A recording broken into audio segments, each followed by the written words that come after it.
नमस्कार दोस्तों, आप सभी लोगों का स्मार्ट लर्निंग यूट्यूब चैनल में हार्दिक स्वागत है।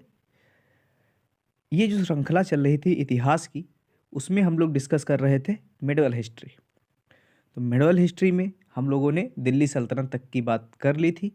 आज का जो सेशन होगा वो मुग़ल काल से संबंधित होगा और उसमें हम लोग मुग़ल काल से संबंधित सभी महत्वपूर्ण तथ्यों को डिस्कस करेंगे, जो कि हाईली इल टॉपिक है मिडवल हिस्ट्री का, क्योंकि जो मुग़ल काल है, मुग़ल काल से बहुत सारे क्वेश्चन प्रत्येक एग्जाम में पूछे जा रहे हैं।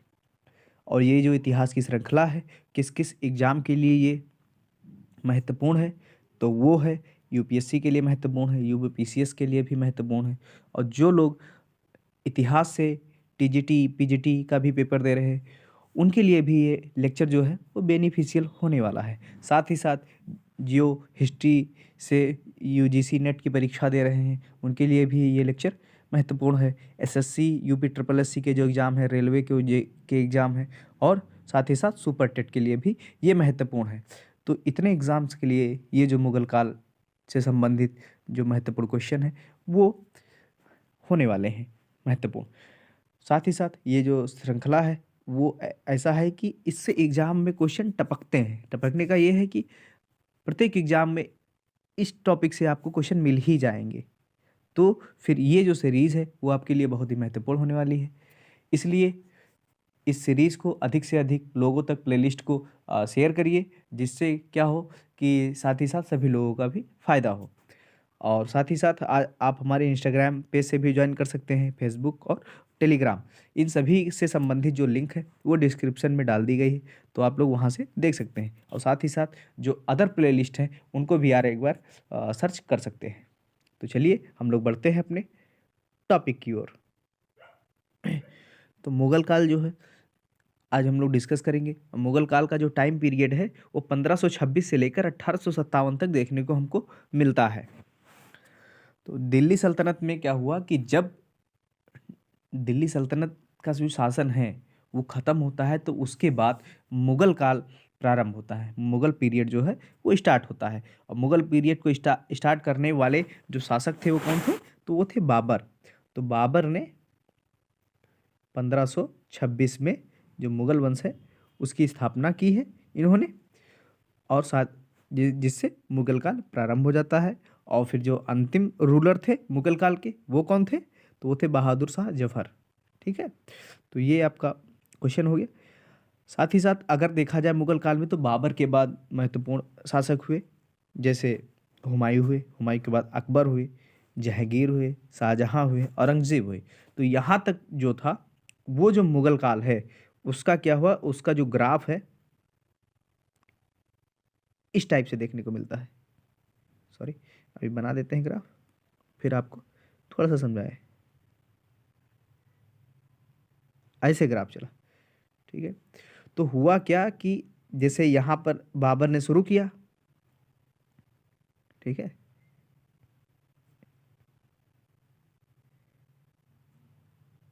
तो जैसे यहाँ बाबर ने शुरू किया, ठीक है। बाबर के बाद हुमायूं आए, हुमायूं के बाद अकबर आए, अकबर, जहांगीर, शाहजहां, औरंगजेब, ठीक। तो यहाँ तक क्या हुआ कि मुग़ल काल में जो शासक थे उन्होंने क्या किया, आप उत्तरो उत्तरोत्तर इन्होंने वृद्धि दर्ज की, ठीक है। यहाँ पर एक ताकत हुई तो उससे उनसे बड़ा साम्राज्य बनाना, उससे भी बड़ा वो बनाए, उससे बड़ा भी वो बनाए, और वो महान होते गए। तो उनका ग्राफ यहाँ तक गया। और औरंगजेब के बाद क्या हुआ कि मुग़ल काल डिक्लाइन होना शुरू हो जाता है, और फिर डिक्लाइन होते होते ये नष्ट हो जाता है। तो फिर ये ग्राफ देखने को मिलता है मुग़ल काल में, ठीक है। तो आइए अब हम लोग अपने प्रश्न को डिस्कस करते हैं। तो 1526 ईस्वी में बाबर ने किस वंश के शासक को परास्त कर मुगल साम्राज्य की नींव डाली? तो वो था लोदी वंश। और लोदी वंश में अंतिम शासक कौन थे? इब्राहिम लोदी थे। इब्राहिम लोदी और जो बाबर के मध्य युद्ध हुआ था आखिरी, जिसमें क्या हुआ कि इब्राहिम लोदी हार गया, और हारने के साथ लोदी वंश का पतन हो जाता है, और उसके बाद मुगल काल प्रारंभ हो जाता है। तो उस युद्ध का नाम क्या था? पानीपत था। और पानीपत का जो प्रथम युद्ध था वो 21 अप्रैल 1526 ईस्वी में लड़ा गया था, जिसमें बाबर ने जीत दर्ज की थी। उसी के साथ मुगल काल प्रारंभ हो जाता है। तो 21 अप्रैल 1526 ईस्वी में पानीपत के प्रथम युद्ध में बाबर द्वारा इब्राहिम लोदी को हराया गया, और उसी के साथ मुगल काल प्रारंभ हो जाता है। तो ये आपका क्वेश्चन हो गया। अगला जो प्रश्न है उसको हम लोग डिस्कस करते हैं। ये है कि गुजरात विजय की जो है, तो गुजरात विजय की याद में अकबर ने किस बिल्डिंग का निर्माण कराया था? तो उस बिल्डिंग का नाम है बुलंद दरवाजा। और बुलंद दरवाजा जो गुजरात की विजय है उसकी याद के रूप में जाना जाता है। तो आईने अकबरी एक पुस्तक है। यह जो महान ऐतिहासिक कृति है, ग्रंथ है, वो किसके द्वारा लिखा गया है? तो वो उसको लिखने वाले अबुल फजल हैं। अबुल फजल के द्वारा आईने अकबरी लिखा गया है। भारत में ग्रांड ट्रंक रोड किसने बनवाया? तो ग्रांड ट्रंक जो रोड है वो शेर शाह सूरी द्वारा बनवाया गया है। 6 अप्रैल 1556 ईस्वी को पानीपत की दूसरी लड़ाई होती है। पहली लड़ाई 21 अप्रैल 1526, ठीक है, और दूसरी लड़ाई 6 अप्रैल 1556। तो ये किसके बीच हुई? ये अकबर और हेमू के बीच हुई थी। दीन इलाही नामक नया धर्म किसके द्वारा शुरू किया गया? तो वो अकबर द्वारा शुरू किया गया था। और ये कब शुरू किया गया? तो ये 1582 ईस्वी में स्टार्ट होता है, दीन इलाही, ठीक है। और इसे तौहीद ए इलाही भी माना जाता है। और ये जो धर्म था वो किस में विश्वास करता था? तो वो एकेश्वरवाद में विश्वास करता था कि इस धर्म में ईश्वर एक ही होगा, उसके अनेक रूप नहीं होंगे, केवल एकमात्र रूप होगा, और उसी को एकेश्वरवाद कहा गया है। तो एकेश्वरवाद से संबंधित ये धर्म था। और बाद में ये दीन इलाही या फिर ईश्वर का धर्म के नाम से ये सोसाइटी में विख्यात होता है। और विंसेंट स्मिथ एक इतिहासकार हैं, उन्होंने दीन इलाही धर्म को मूर्खता का स्मारक कहा है, क्योंकि उनका मानना था कि सभी लोगों की जो विचार है वो एक जैसे नहीं हो सकते, क्योंकि जो लोग होते हैं उनका प्रत्येक एक दूसरे के साथ क्या होता है कि मतभेद होता है, सबका समान मत नहीं हो सकता है। इसलिए जो विंसेंट स्मिथ है उन्होंने दीन इलाही धर्म को धर्म की मूर्खता का स्मारक उन्होंने संज्ञा दी है। अगला क्वेश्चन है कि प्रसिद्ध मुस्लिम शासिका जो चांद बीबी थी, वो जो जो बरार को अकबर को सौंपा था, जिन्होंने क्या होता है बरार को अकबर को दे दिया था, तो वो कौन थी? वो अहमदनगर की शासिका थी चांद बीबी, ठीक है। अगला क्वेश्चन है कि किस मुगल व्यवस्था में मनसबदारी प्रणाली को प्रारंभ किया गया था? तो वो थे अकबर। अपने काल के महान संगीतकार जो थे तानसेन किसके दरबार में रहते थे? तो वो अकबर के दरबार को सुशोभित करते थे। मुगल काल की जो राजभाषा थी वो कौन सी थी? तो वो फारसी हुआ करती थी। जो सती प्रथा है उसकी भर्त्सना करने वाला कौन मुगल सम्राट था? तो अकबर था। अकबर द्वारा जो जो सती प्रथा जैसी कुरीति थी उसका विरोध किया गया था, ठीक, अकबर द्वारा, क्योंकि अकबर उसको सही नहीं मानते थे। अगला जो क्वेश्चन है कि अकबर के शासन में महाभारत का फारसी भाषा में अनुवाद किया गया था, तो वह किस नाम से किया गया? तो उस पुस्तक का नाम रज्मनामा था। तो रज्मनामा में महाभारत की कथाओं का उल्लेख देखने को मिलता है, और ये फारसी भाषा का ग्रंथ है। एक क्वेश्चन भी पूछा गया है यूपीपीसीएस में 3 में 2002 में 2001 में कि महाभारत का फारसी अनुवाद किस शीर्षक के साथ हुआ था? अनवर ए सुलेही, रज्मनामा, दृश्य बहिश्त, या फिर अयार दानिश। तो हमारा जो आंसर हो जाएगा वो ऑप्शन बी हो जाएगा, रज्मनामा। अगला क्वेश्चन है कि अकबर द्वारा जो बनवाए गए उपासना भवन या फिर जो पूजा गृह थे उनका क्या नाम था? तो उसका नाम इबादत खाना था। तो इबादत खाना में मेनली क्या होते थे? पूजा होते थे, पूजा पाठ होता था, और जो भी उपासना उस समय की जाती थी तो वो उसी प्रांगण में करी जाती थी। अगला क्वेश्चन है कि सुप्रसिद्ध जो संगीतज्ञ थे तानसेन और बैजू बावरा, वो किसके शासन काल में सुविख्यात थे? तो वो अकबर के काल के थे और बहुत विख्यात उस समय थे। तो रामचरितमानस के लेखक कौन थे? तुलसीदास। तो तुलसीदास किसके शासन काल से संबंधित हैं? तो वो मुगल काल के अकबर काल से संबंधित हैं। जो बाबर थे वो मूल रूप से कहाँ के शासक थे? तो बाबर फरगना के शासक थे मूल रूप से, ठीक है। अकबर की युवा अवस्था में उसका संरक्षक कौन था? तो उनके जो बॉडीगार्ड थे वो बैरम खान थे, ठीक है। किस स्थान पर नादिर शाह ने चढ़ाई नहीं की थी? तो वो जो क्षेत्र था वो कन्नौज का हुआ करता था। कन्नौज के क्षेत्र को उन्होंने छोड़ दिया था। जो नादिर शाह था वो दिल्ली तक लूटपाट करके और फिर वो वापस चला गया था।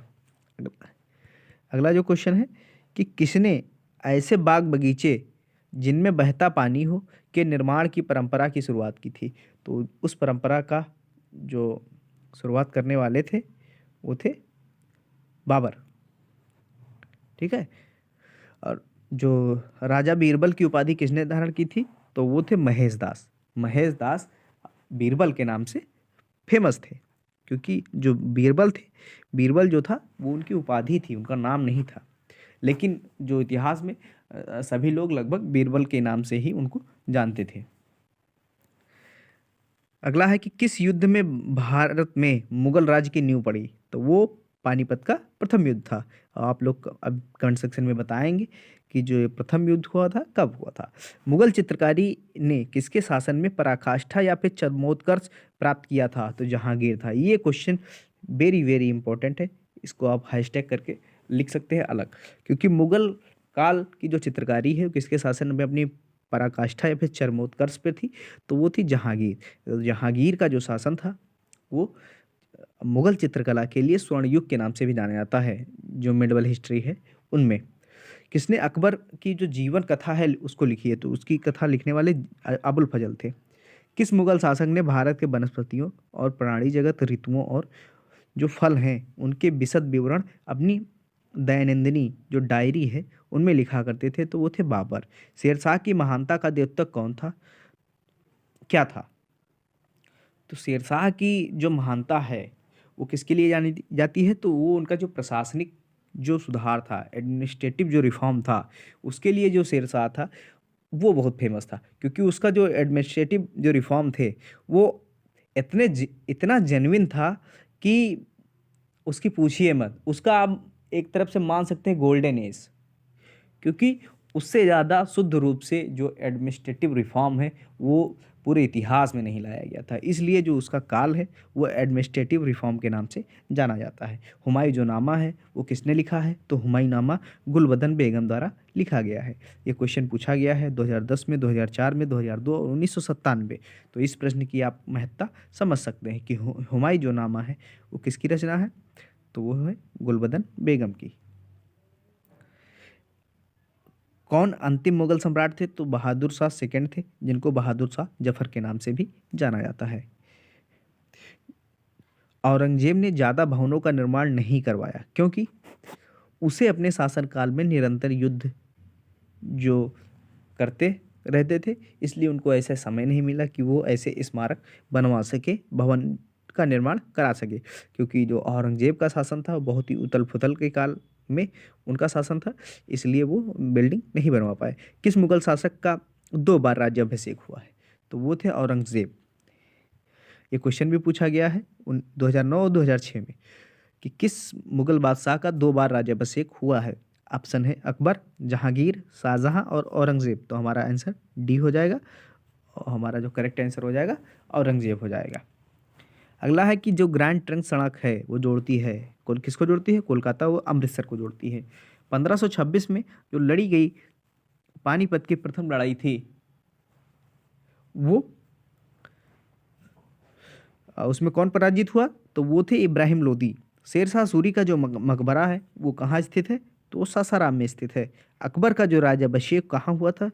तो अकबर का जो राज्याभिषेक हुआ था वो काला नौर एक स्थान है वहाँ पर हुआ था। और गुरु अर्जुन देव समकालीन थे किसके। तो वो थे जहांगीर के समकालीन थे। किस राजपूत वंश ने अकबर के सामने समर्पण नहीं किया था। तो वो थे सिसोदिया वंश।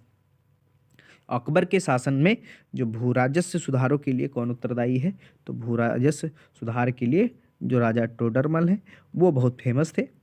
तो इसलिए टोडरमल को हम लोग इस प्रकार की कार्यों के लिए जाने जाते हैं। किस मुगल शासक को आलमगीर के नाम से जाना जाता है। तो वो थे औरंगजेब। औरंगजेब को आलमगीर भी कहते हैं। किस सम्राट अकबर द्वारा किसका जरी कलम की उपाधि से अलंकृत किया गया है। तो मोहम्मद हुसैन थे, उनको जरी कलम की उपाधि राजा अकबर द्वारा दिया गया था।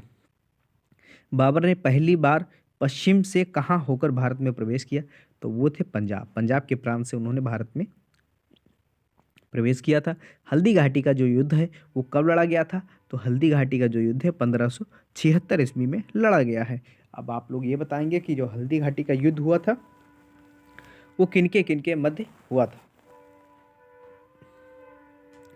जो फैजी है वो किनके दरबार में रहते थे? तो फैजी जो थे वो अकबर के दरबार में हुआ करते थे। जो किसके शासन में मलिक मोहम्मद जायसी ने पद्मावत की रचना की है? तो वो जो शासन था उस समय भारत पे, वो शासन था शेरशाह का। उस समय ही मलिक मोहम्मद जायसी ने पद्मावत नामक ग्रंथ की रचना की है। किसने चौसा की जो लड़ाई थी 1539, उनमें जो हुमायूं को उन्होंने पराजित किया था तो वो थे शेरशाह। शेरशाह ने चौसा की लड़ाई जो 1539 में थी, हुमायूं को इन्होंने पराजित किया था। हुमायूं का मकबरा कहाँ है? तो हुमायूं का मकबरा दिल्ली में देखने को मिलता है। और किस मुगल शासक ने 2 बार शासन किया? तो वो थे हुमायूं। एक बार शासन किए, फिर शेरशाह ने उनको हरा दिया, फिर वो चले गए। फिर क्या होता है, जब शेरशाह की जो मृत्यु हो जाती है तो फिर हुमायूं अपना शासन व्यवस्था संभाल लेते हैं आकर के, ठीक है, और उनका राज्य फिर से स्टार्ट हो जाता है। तो इसीलिए जो 2 बार शासन करने का जो शासक है वो हुमायूं है। भारत में बीबी का जो मकबरा है वो कहाँ स्थित है? तो वो औरंगाबाद महाराष्ट्र में बीबी का मकबरा स्थित है। शिवाजी ने मुगलों को किस संधि के द्वारा किलों को हस्तांतरित किया था? तो वो पुरंदर की संधि थी। पुरंदर की संधि में जो शिवाजी थे वो मुगलों को किले दे दिए थे। ये ट्रीटी हुई थी उस समय। किस वर्ष बैसाखी के दिन 13 अप्रैल को गुरु गोविंद सिंह जी ने खालसा पंथ की नींव रखी थी? तो वो जो समय था 1699 ईस्वी था। 1699 में जो खालसा पंथ है उसकी शुरुआत गुरु गोविंद सिंह द्वारा की गई थी। और गुरु गोविंद सिंह थे जो थे वो सिखों के कौन से गुरु थे? 10वें गुरु थे, ठीक है। और उसके बाद से क्या हुआ, जो गुरु थे सिख धर्म के, वो उस पुस्तक को गुरु ग्रंथ जो साहिब है उसको बना दिया गया। और ये जो पुस्तक है वो आजीवन जो सिख धर्म की रहेगी, वो उनके वो रहेंगे, क्या कहते हैं कि गुरु रहेंगे, ठीक है। कौन सा जो मुगल बादशाह पहले तो अंग्रेजों का कैदी रहा, बाद में जीवन पर्यंत मराठों का पेशन भोगी रहा? तो वो थे शाह आलम द्वितीय। दक्षिण में किसके शासन में मुगल साम्राज्य तमिल राज्य क्षेत्र तक फैला हुआ था? तो वो जो शासन था वो औरंगजेब का था। मुगल काल में किस बंदरगाह को बाबुल मक्का का द्वार कहा जाता है? तो बाबुल मक्का का द्वार सूरत को कहा जाता है, क्योंकि सूरत जो है कोस्टल सिटी है, और कोस्टल सिटी के साथ वो उसी की सीधी रेखा में पश्चिम में मक्का पड़ता है, तो इसीलिए मक्का द्वार इसी को कहा जाता है। भारत के इतिहास के संबंध में जो अब्दुल हमीद लाहौरी थे वो कौन थे? तो शाहजहां के शासन का एक राजकीय इतिहासकार जो था वो अब्दुल हमीद लाहौरी था। किस मुगल बादशाह की मृत्यु पर दीन पनाह पुस्तकालय की सीढ़ियों से मौत हुई थी? तो वो थे हुमायूं। हुमायूं दीन पनाह जो पुस्तकालय है उसकी सीढ़ियों को उतरते समय फिसल गए और उनकी वजह से उनकी मृत्यु हो गई थी। तो किस मुगल बादशाह के दुर्भाग्य पर व्यंग करते हुए लेनुपुल ने लिखा है कि वह जीवन भर ठोकरें खाता रहा और ठोकर खाकर ही उसके जीवन का अंत हुआ था? तो वो शासक था हुमायूं। मुगल प्रशासन में मुहत्सिब क्या है? तो मुहत्सिब जो मुगल प्रशासन में लोक आचरण का जो अधिकारी होता है उसको मुहत्सिब कहा जाता था। तो ये आप लोग जान गए। अगला ये है कि विद्वानों को दी जाने वाली जो राजस्व मुक्त अनुदान की जो भूमि थी वो कौन सी थी? तो वो भूमि थी मदद ए मौस। मदद ए मौस जो है वो विद्वानों को दी जाने वाली जो राज प्रशासन द्वारा जो भूमि प्रदान की जाती थी वो थी, और जो कि टैक्स फ्री हुआ करती थी, उसे मदद ए मास कहा गया है। किस सुल्तान ने पहले हजरत आला की उपाधि धारण की है? तो वो थे शेरशाह सूरी। उन्हें हजरत आला की उपाधि उन्होंने धारण की थी। किस मुगल बादशाह को वजीर गाजीउद्दीन ने दिल्ली में दाखिल नहीं होने दिया था? तो वो थे शाह आलम द्वितीय। औरंगजेब द्वारा चलाए गए जो जिहाद उसका अर्थ क्या था? दारुल इस्लाम था। दिल्ली के लाल किले का निर्माण किसने करवाया? तो उन्होंने शाहजहां ने करवाया था। ये क्वेश्चन भी पूछा गया है कि लाल किले के निर्माण के श्रेय का अधिकारी कौन था, सिकंदर लोदी, अकबर, जहांगीर या फिर शाहजहां। तो वो थे शाहजहां। किस इतिहासकार ने शाहजहां के शासन को मुगल काल का स्वर्ण युग कहा है, तो वो थे एएल श्रीवास्तव। पटना को प्रांतीय राजधानी बनाया, तो वो थे शेरशाह ने। फतेहपुर सीकरी स्थित लाल पत्थर से निर्मित जो शेख सलीम चिश्ती की जो मकबरा है को किसने संगमरमर से करवाया था, तो वो थे जहांगीर। किस मुगल शासक को पहले आगरा में दफनाया गया था, बाद में उसकी एक जो अफगान विधवा शव को काबुल ले गई और वहां एक बाग में दफनाया, तो वो थे बाबर। ठीक है, तो बाबर को पहले यहाँ दफनाया गया था, फिर यहाँ से उनको उठा करके फिर उन्होंने कहाँ दफनाया, अफगान में। तो बाबर ने अपनी जो बाबरनामा है में हिंदू राज्य का उल्लेख किया। कौन से हिंदू राज्य, तो वो था मेवाड़। जो तुजुक ए बाबरी है वो किस भाषा में लिखा गया ग्रंथ है, तो वो टर्की भाषा में तुर्की भाषा में लिखा गया ग्रंथ है। और यह बाबर की आत्मकथा है जो तुर्की भाषा में लिखी गई है। किस युद्ध को जीतने के बाद शेरशाह ने दिल्ली में अफगान सत्ता की स्थापना की थी, तो वो था बिलग्राम का युद्ध। बिलग्राम के युद्ध में क्या हुआ कि शेरशाह ने दिल्ली में अफगान जो शासन है उसको उन्होंने प्रारंभ करवाया था। अगला क्वेश्चन हम लोग को देखने को मिलता है कि शाहजहां ने किस नगर में मोती मस्जिद बनवाई थी, तो शाहजहां द्वारा जो बनवाई गई मोती मस्जिद है वो आगरा में है। वैसे तो मोती मस्जिद बहुत जगह है, एक मोती मस्जिद आपको देखने को मिल जाएगी दिल्ली में, और जो मोती मस्जिद है कई जगह आपको भारत भर में दिख जाएगी जो मोती मस्जिद है। किस मुगल बादशाह ने जजिया नामक कर को पुनः लगाया, तो वो था औरंगजेब।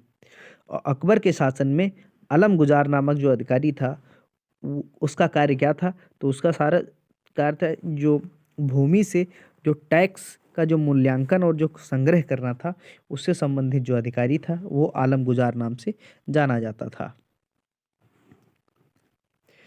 और पटना को प्रांतीय राजधानी किसके द्वारा बनाया गया था, तो वो शेरशाह द्वारा बनवाया गया था।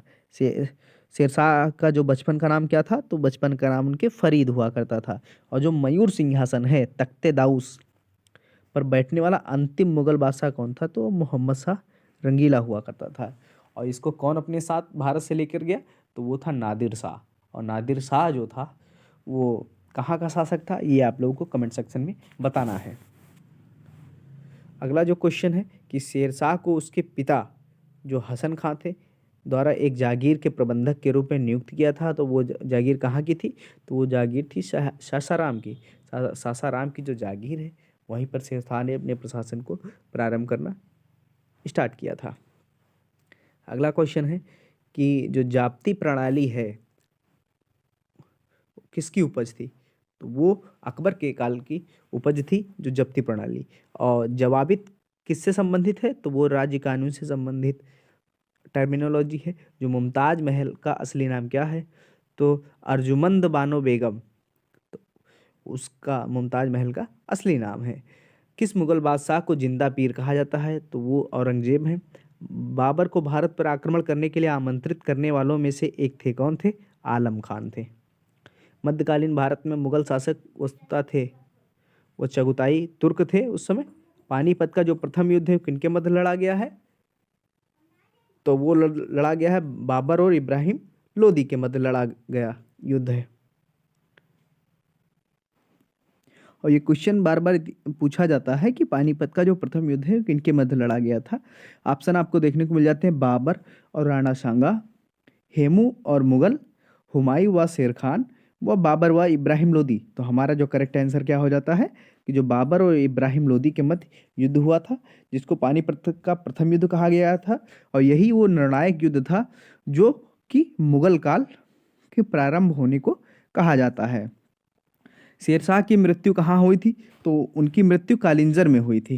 कालिंजर के तुर्क में जब क्या हो रहा था कि आक्रमण हुआ था, तो फिर तोप के गोले को लगाते समय अपने तोप में डालते हुए बारूद में क्या हुआ था, बारूद फट गया था, तो उसी की वजह से शेरशाह की मृत्यु हो गई थी। अगला क्वेश्चन है कि मात्र एक मुट्ठी बाजरे के चक्कर में मैंने अपना साम्राज्य जो है उसको खो दिया था। इस कथन को आपको किस मध्यकालीन शासक से संबंधित आप लोग करेंगे, ये आप बताएं। तो वो क्या था कि शेरशाह सूरी। शेरशाह सूरी के संबंध में कहा जाता है कि एक मुट्ठी बाजरे के चक्कर में मैंने अपना साम्राज्य खो दिया।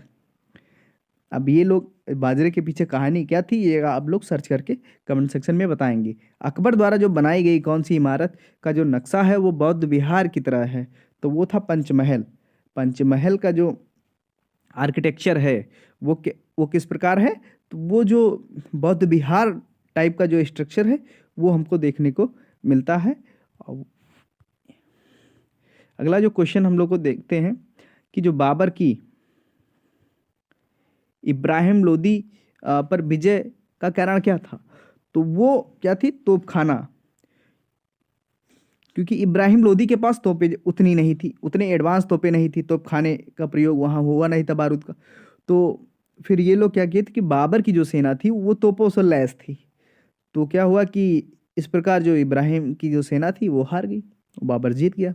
तो वो किसकी बदौलत जीता था, तोपों की बदौलत जीता था। तो इसलिए इस क्वेश्चन का सही आंसर तोपखाना हो जाएगा। पानीपत के जो युद्ध में बाबर की जीत का मुख्य कारण क्या था, तो उसकी जो सैन्य कुशलता थी वो विजय का कारण बनी। और सैन्य कुशलता किसके कारण आई, तोपों की वजह से आई। मेवाड़ के किस राजा को 1527 में खानवा के युद्ध में बाबर ने हराया था, तो वो थे राणा सांगा। राणा सांगा को 1527 में इन्होंने हराया, और वो 1526 के एक साल बाद। बाबर ने बादशाह की पदवी धारण की थी, कहाँ, वो तो काबुल में इन्होंने बादशाह की पदवी धारण की थी। वह मुगल सम्राट जिसके जीवन से धैर्य व संकल्प से सफलता की शिक्षा मिलती है, तो वो थे जहरुद्दीन मोहम्मद बाबर, और ये बाबर का पूरा नाम भी है। फरीद जो बाद में शेरशाह सूरी बना ने कहाँ अपनी शिक्षा प्राप्त की थी, तो वो थे जौनपुर से उन्होंने अपनी शिक्षा प्रारंभ की थी। अब जौनपुर किस लिए फेमस है, किस वंश के लिए फेमस है, ये आप लोग कमेंट सेक्शन में बताएंगे कि जौनपुर में किस वंश का स्थापना हुई थी, और उनके जो प्रमुख शासक थे उनके नाम भी आप लोग बताएंगे। दिल्ली सल्तनत के पराभव के उपरांत किस शासक द्वारा स्वर्ण मुद्रा का सर्वप्रथम प्रचलन किया गया, तो वो थे हुमायूं। हुमायूं द्वारा स्वर्ण मुद्रा का प्रचलन किया गया था। हुमायूं ने चुनार दुर्ग पर प्रथम बार आक्रमण कब किया, तो उन्होंने किया था 1532 ईस्वी में। और जो चांदी का सिक्का है किसने शुरू किया था, तो चांदी का सिक्का शुरू करने वाले शेरशाह थे। अंतिम मुगल बादशाह जो थे बहादुर शाह जफर थे, उनके जो पिता का क्या नाम था, तो उनके पिता का नाम अकबर द्वितीय हुआ करता था। औरंगजेब ने दक्षिण में जिन दो राज्यों को विजित किया था वे कौन कौन से थे, तो वो थे गोलकुंडा और बीजापुर। गोलकुंडा और बीजापुर थे, ठीक है। औरंगजेब ने दक्षिण में किन दो राज्यों को विजित किया है, ये क्वेश्चन बार बार पूछा गया है। तो हम लोग के पास आंसर क्या हो जाता है, हमारा जो आंसर हो जाएगा वो गोलकुंडा और बीजापुर हो जाएगा, ऑप्शन सी। किस मुगल बादशाह ने अपनी आत्मकथा जो थी उसको फारसी में लिखी, तो फारसी में लिखने वाले कौन थे, वो थे जहांगीर। और जहांगीर की जो आत्मकथा थी वो किस नाम से फेमस हुई, आप लोग बताइए कमेंट सेक्शन में। और ये क्वेश्चन आप लोगों को बार बार देखने को मिल जाएगा कि निम्नलिखित में से बादशाहों में किसने अपनी जो आत्मकथा है वो फारसी में लिखी है। बाबर, अकबर, जहांगीर और औरंगजेब। हमारा करेक्ट आंसर सी, जहांगीर।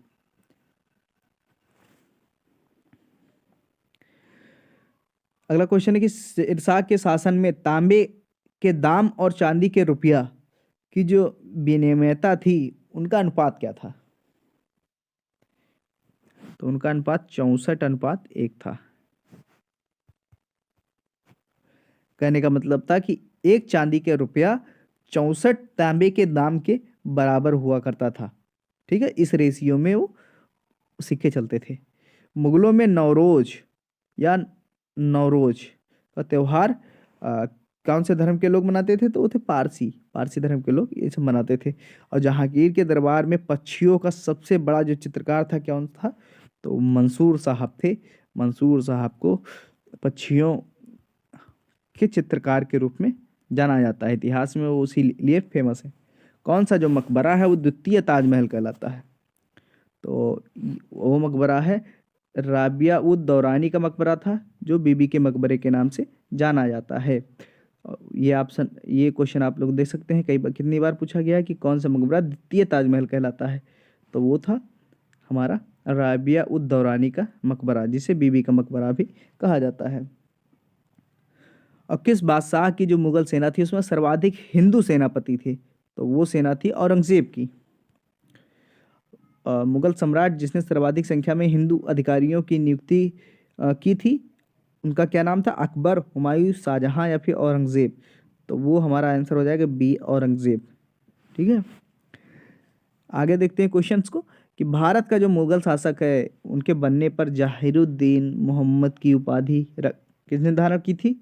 तो वो बाबर ने की थी। अकबर के काल में महाभारत का फारसी अनुवाद किसके निर्देशन में हुआ? तो फैजी के निर्देशन में हुआ था। किस मुसलमान विद्वान का हिंदी साहित्य के लिए सबसे महत्वपूर्ण योगदान है? तो वो थे अब्दुल रहीम खान खाना। अकबर द्वारा बनाई गई जो श्रेष्ठतम इमारतें हैं कहाँ पाई जाती हैं? तो वो थी फतेहपुर सीकरी में। मुगल सम्राट अकबर के समय का जो प्रसिद्ध चित्रकार था कौन था? वो दसवंत थे। शेरशाह ने असरफी रुपया दाम नामक जो नए सिक्के चलवाए थे, वो सिक्के कौन थे? किस धातु के बने थे? तो वो थे सोने, चांदी और तांबे के क्रमशः बने हुए थे। कृषकों की सहायता के लिए किस मध्यकालीन जो भारतीय शासक ने पट्टा एवं काबूलियत की जो व्यवस्था की थी नाप पैमाने के लिए? तो वो शासक थे शेरशाह सूरी। उनके ही शासनकाल में ये जो प्रथा है वो इन्होंने स्टार्ट की थी। ठीक है, अगला क्वेश्चन क्या देखने को मिलता है कि हल्दी घाटी का जो था 1576 ईस्वी में, उसके पीछे अकबर का मुख्य उद्देश्य क्या था? तो राणा प्रताप को अपने अधीन कर लेना उस समय उनका सबसे महत्वपूर्ण कार्य था। किस इतिहासकार ने अकबर द्वारा जो प्रतिपादित दीन इलाही को एक धर्म कहा? तो वो थे अबुल फजल। ठीक है, जो धर्मत का युद्ध था वो कब लड़ा गया था? 1558 में लड़ा गया था अप्रैल। और ये किनके मध्य लड़ा गया था? तो औरंगजेब और दारा सिकोह के बीच ये धर्मत का युद्ध हुआ था। और इनमें जो प्रसिद्ध संगीतज्ञ थे तानसेन, उनका मकबरा कहाँ स्थित था? तो वो था ग्वालियर में। आप लोग देख सकते हैं ग्वालियर में जो तानसेन था उनका मकबरा देखने को हमको मिलता है। मुगल काल में ऐतिहासिक विवरण किसने लिखे हैं? तो वो गुलबदन बेगम थी। उन्होंने मुगल काल का जो ऐतिहासिक विवरण है उसको लिखा है। गुलबदन बेगम किस बादशाह की पुत्री थी? तो वो बाबर की पुत्री हुआ करती थी और हुमायूं की बहन थी। ये क्वेश्चन बार बार पूछा गया है, तो ये आप लोग देख सकते हैं। अगला क्वेश्चन है कि हल्दी घाटी के युद्ध में महाराणा प्रताप की सेना के सेनापति कौन थे? तो वो थे हकीम खान। अकबर ने सर्वप्रथम वैवाहिक संबंध जो था राजपूतों के किस वंश से स्थापित था? तो वो थे कछवाहा वंश। किस चिश्ती संत की दरगाह पर अकबर दर्शन हेतु अधिक जाता था? तो वो थे शेख मोइनुद्दीन चिश्ती की जो दरबार थी वहां जाते थे। अकबर के साथ युद्ध करने वाली जो दुर्गावती कहाँ की राजधानी थी? तो वो थी मंडला की राजधानी थी। मंडला की जो रानी थी वो थी दुर्गावती। अबुल फजल की मृत्यु किसके कारण हुई थी? तो शहजादा सलीम के कारण हुई थी। अकबर द्वारा जो दीवान का पूर्ण रूपेण दर्ज किया गया था वो प्रथम व्यक्ति कौन था? तो मुजफ्फर खां तुर्बती था। अकबर कालीन जो सैन्य व्यवस्था थी वो आधारित थी किस पर आधारित थी? वो मनसबदारी पर आधारित थी। अकबर ने जिस मनसबदारी जो प्रणाली है उसको लागू किया और वह किस क्षेत्र में प्रचलित प्रणाली से उधार ली गई थी? तो वो थी मंगोलिया से। ठीक है, जो टोडरमल थे वो किस क्षेत्र में ख्याति उन्होंने अर्जित की थी? तो वो था जो भू राजस्व की जो व्यवस्था है उससे संबंधित कौन थे? तो वो टोडरमल हुआ करते थे। और टोडरमल मुगल काल में किसके राज दरबार में थे? तो वो थे अकबर के राज दरबार में रहते थे। अगला जो क्वेश्चन हम लोग देखते हैं कि अकबर के काल में जो भू राजस्व की जो व्यवस्था थी कि एक प्रसिद्ध नीति थी आईने दहसाला। तो आईने जो दहसाला था वो पद्धति किसके द्वारा निर्मित की गई थी? तो वो राजा टोडरमल के द्वारा ही आईने दहसाला की जो पद्धति है उसको निर्मित की गई थी। जो इबादत खाना है वो इबादत खाना का निर्माण किसने करवाया है? तो वो अकबर द्वारा करवाया गया है। और अकबर ने जो धार्मिक चर्चा व विचार विमर्श के लिए फतेहपुर सीकरी में इन्होंने इबादत खाने का निर्माण इन्होंने करवाया था। दिल्ली में कौन सा ऐतिहासिक स्मारक है जो भारत तथा फारसी जो वास्तुकला है उसको मिक्स करके बनाया गया है? तो वो था हुमायूं का मकबरा। और सुलह ए कुल का सिद्धांत किसके द्वारा प्रतिपादित किया गया था? तो वो थे अकबर। अब मुगल प्रशासन में जो जिला है, जिले को किस किस नाम से जाना जाता है? तो वो सरकार नाम से जाना जाता है। किस सिख गुरु की मृत्यु के लिए औरंगजेब जिम्मेदार है? तो वो थे गुरु तेग बहादुर। गुरु तेग बहादुर को औरंगजेब ने क्या हुआ था कि फांसी दे दी थी। हुआ ये था कि इन्होंने दारा सिकोह की मदद कर दी थी, इसलिए इनको फांसी दे दिया गया। अगला ये है, क्वेश्चन देखते हैं कि किस मुगल जो बादशाह के विरुद्ध जौनपुर में क्या हुआ, फतवा जारी हो गया था? तो वो थे अकबर। जहांगीर जो महल है स्थित है कहाँ? आगरा में। अकबर का मकबरा कहाँ स्थित है? सिकंदरा, आगरा में। महाभारत के फारसी अनुवाद का शीर्षक क्या है? रज़्मनामा। अकबर की इच्छा अनुसार किसने रामायण का फारसी में अनुवाद किया है? तो अब्दुल कादिर बदायूनी जो थे, उनके द्वारा रामायण का फारसी में अनुवाद किया गया है। और किसकी इच्छा पे हुआ था? ये अकबर की इच्छा पे हुआ था। वह प्रसिद्ध जैन आचार्य कौन थे जिनको अकबर ने बहुत सम्मानित किया था? तो वो हरविजय सूरी थे, जिनको अकबर द्वारा सम्मानित किया गया था। अकबर के दरबार में आने वाला प्रथम व्यक्ति कौन था? तो राल्फ फिंच नामक विदेश यात्री जो था अकबर के राज दरबार में आया था। अकबर ने बंगाल तथा बिहार को मुगल साम्राज्य में मिलाया। कब मिलाया? 1576 में। 1576 में एक दूसरी बड़ी घटना क्या होती है? हल्दी घाटी का युद्ध हुआ था। जो दो अस्पा और सिंह अस्पा ये प्रथा किसने शुरू करवाई थी? तो ये शुरू किया था इन्होंने, जहांगीर ने। अब आपसे पूछा जाए कि दो अस्पा और सिंह अस्पा है क्या? तो दो अस्पा क्या है कि इसमें मनसबदारों को अपने जो सवार पद के 2 गुने घोड़े रखने पड़ते हैं। कहने का मतलब है कि आपकी अगर सेना में 100 हैं, क्या है, 100 घोड़े हैं, कि 100 घुड़सवारों का आपकी सेना है, मतलब जो 100 यूनिट है वो है। तो दो अस्पा नीति क्या थी कि अगर आपके पास 100 सैनिक हैं, तो जैसे एक सैनिक एक घोड़ा रखता है, क्योंकि एक ही पे तो बैठ के वो युद्ध करने जाएगा। तो दो अस्पा की जब नीति आप पे लागू होती है, तो अगर 100 यूनिट है तो उसको 200 घोड़े रखने पड़ते थे, मतलब अपनी संख्या के 2 गुने के रूप में। तो ये दो अस्पा था। और सिंह अस्पा क्या है कि मनसबदार को अपने सवार जो घोड़े हैं उनके 3 गुने घोड़े रखने होते थे, तो 300 था। तो जो सिंह अस्पा के जो संबंधित सैनिक थे उनको अपने से 3 गुने घोड़े रखने होते थे, क्योंकि क्या होता था, ये बहुत ही इंपॉर्टेंट सैनिक होते थे। ये सेना, उनकी टुकड़ी जो थी वो बहुत ही कुशल घोड़े रखती थी, क्योंकि क्या होता था कि एक युद्ध गए, अगर घोड़ा थोड़ा सा भी उसको कुछ चोट आ गई जो भी है, तो वो दूसरा घोड़ा लेकर के नेक्स्ट युद्ध पे चला जाता था, जब तक घोड़ा ठीक हो जाया करता था। तो इसलिए 2 गुने और 3 गुने का इन्होंने अपना निकाला, दो अस्पा और सिंह अस्पा की प्रथा शुरू कर दी थी। जो मुगलों और मेवाड़ के राजा जो थे के मध्य चित्तौड़ की संधि हुई, ये किसके शासनकाल में हस्ताक्षरित हुई थी? तो वो जहांगीर के काल में हस्ताक्षरित हुई थी। किसने मुगल साम्राज्य की राजधानी जो आगरा से दिल्ली स्थानांतरित की? तो वो शाहजहां था। उपनिषद का फारसी में अनुवाद किस मुगल सम्राट के शासनकाल में हुआ? तो शाहजहां के काल में ऐसा हुआ था। ये क्वेश्चन बार बार पूछा गया है कि उपनिषद का फारसी में अनुवाद किस मुगल सम्राट के शासनकाल में हुआ है? तो शाहजहां थे, अकबर थे, जहांगीर था, औरंगजेब था। तो हमारा करेक्ट आंसर शाहजहां हो जाएगा। हिंदू धर्म ग्रंथों का अध्ययन करने वाला प्रथम मुस्लिम शासक कौन था? तो वो था दारा सिकोह। और दारा सिकोह को द्वितीय अकबर भी कहा जाता है। अगला क्वेश्चन है कि दारा सिकोह के शीर्षक के अंतर्गत उपनिषदों का फारसी में अनुवाद किया करता था? तो अल फिजहरिस्त, मज़्म बहरीन, किताबुल बयां या फिर सिर्र अकबर? तो आप लोग आंसर बताइए। तो हमारा जो आंसर हो जाएगा वो हो जाएगा सिर्र अकबर। ठीक है। अगला यह है कि ब्रिटिश राजदूत के रूप में सर टॉमस रो किसके शासनकाल में भारत आया था? तो वो था जहांगीर के शासनकाल में।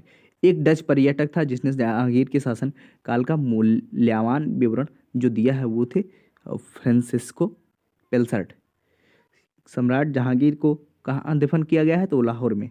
मुगल चित्रकला जिसके राज्यकाल में अपनी पराकाष्ठा पर पहुंची कौन था? जहांगीर था। अबुल फजल के हत्यारे को किसे पुरस्कृत किया गया? वो जहांगीर द्वारा पुरस्कृत किया गया था। गोविंद महल जो हिंदू वास्तुकला का अप्रितम उदाहरण है, स्थित कहाँ है? दतिया, मध्य प्रदेश में स्थित है। ईरान के शाह और मुगल शासकों के बीच झगड़े की जड़ क्या थे? कांधार हुआ करती थी। हिंदू तथा ईरानी जो वास्तुकला का सर्वप्रथम समन्वय कहाँ देखने को मिलता है? तो ताजमहल में देखने को मिलता है। उसमें हिंदू जो स्थापत्य शैली है उसका तो प्रयोग किया ही गया है। उसके साथ ईरानी जो वास्तुकला है उसको भी उन्होंने प्रयोग किया गया है। दिल्ली की जो जामा मस्जिद है के निर्माण किस मुगल शासक ने करवाया है? तो वो शाहजहां द्वारा जामा मस्जिद का निर्माण दिल्ली में करवाया गया है। किस मुगल शासक ने बलबन द्वारा प्रारंभ की गई जो दरबारी सज्जदा एवं पैबोस की जो पद्धति थी उसको समाप्त कर दिया था? तो वो थे शाहजहां। और ये क्वेश्चन पूछा गया है, किस मुगल दरबार ने बलबन द्वारा प्रारंभ किया गया दरबारी जो रिवाज सज्जदा व पैबोस जो था उसको समाप्त कर दिया? तो ऑप्शन है अकबर, शाहजहां, जहांगीर, औरंगजेब। तो हमारा करेक्ट आंसर शाहजहां हो जाएगा।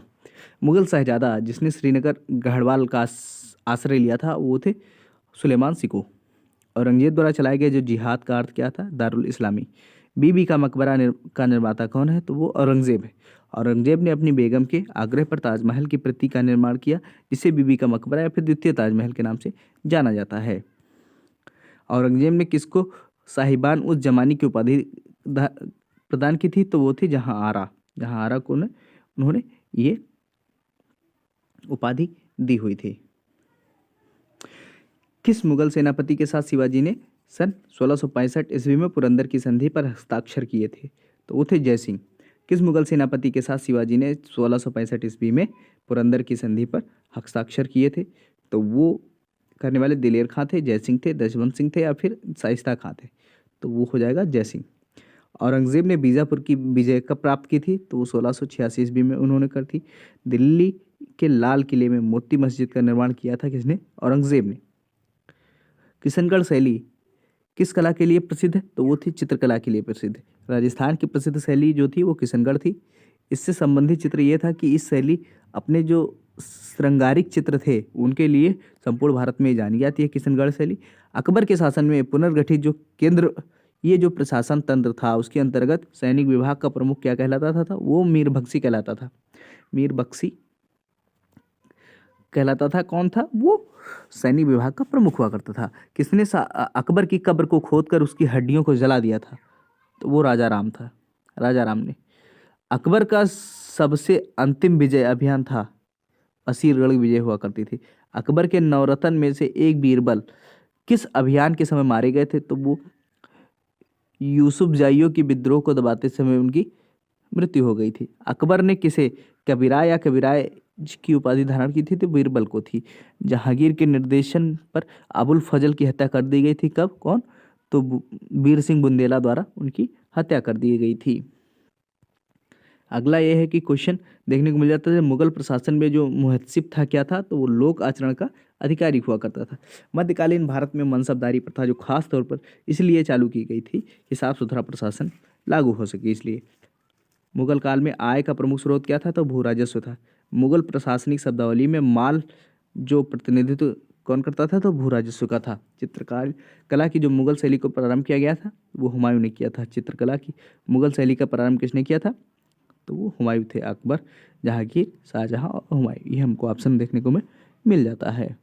अगला ये है कि मुगल चित्रकला किसके शासनकाल में उन्नति पर थी? जहांगीर के। प्रातःकाल में किया जाने वाला राग कौन था? तो तोड़ी था। तानसेन का मूल नाम क्या था? रामतनु पांडेन हुआ करता था। तो आज के इस डिस्कशन में बस इतना ही रखते हैं। नेक्स्ट डे जो इसका पार्ट 2 आएगा मुगल काल का, तो हम लोग उसको डिस्कस करेंगे क्योंकि लेक्चर ज़्यादा लेंदी हो जाएगा तो फिर आप लोग को देखने में मज़ा नहीं आएगा। तो फिर ये लेक्चर आप लोग को कैसा लग रहा है आप लोग कमेंट सेक्शन में बताइए। तो फिर आज के लिए बस इतना ही। आप सभी लोगों का धन्यवाद। नमस्कार। आप लोग चैनल को लाइक करिए, सब्सक्राइब करिए, वीडियो को ज़्यादा से ज़्यादा शेयर करिए।